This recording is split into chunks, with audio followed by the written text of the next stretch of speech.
টাটকা ইয়ার টাটকা মাছ প্রেজেন্ট করি।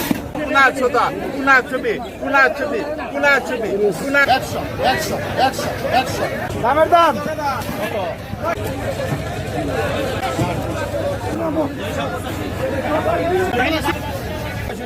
365 টাকা 365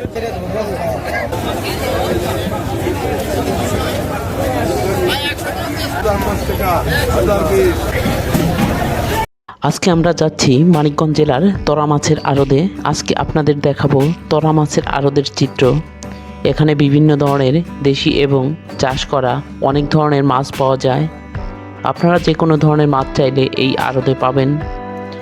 মানিকগঞ্জের বিভিন্ন প্রান্ত থেকে মাছ আসে এবং খুচরা ব্যবসায়ীরা ক্রয় করে বিভিন্ন জেলায় সরবরাহ করে থাকেন।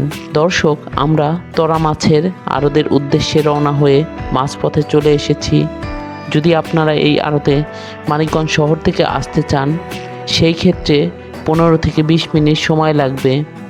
তরা আড়তে যেতে যেতে তরা আড়ত সম্পর্কে কিছু তথ্য জেনে নেব। মানিকগঞ্জ জেলা ছাড়াও ঢাকা, সাভার, ধামরাই, আশুলিয়া এবং টাঙ্গাইল, নাগরপুর উপজেলা সহ আশেপাশের বিভিন্ন উপজেলা থেকে প্রায় 1000 খানেক ব্যবসায়ীর আগমন ঘটে তরা মাছের আড়তে। ঢাকা আরিচা মহাসড়কের তরা বাসস্ট্যান্ডের এলাকায় কালীগঙ্গা নদীর পাড়েই গড়ে উঠেছে এই আড়ত।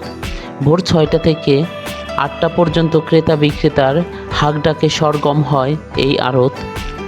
এই তরা আড়তে প্রতিদিন প্রায় 2 কোটি টাকার উপরে মাছ বেচাকিনি হয়ে থাকে। দর্শক, আমরা তরা মাছের আড়তে এসে পৌঁছালাম।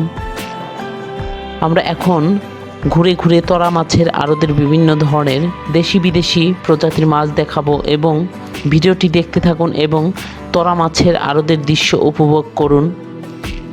সূর্য ওঠার আগেই জেলে এবং পাইকারদের পদাচারণায় জমজমাট মানিকগঞ্জের মাছের আড়ত।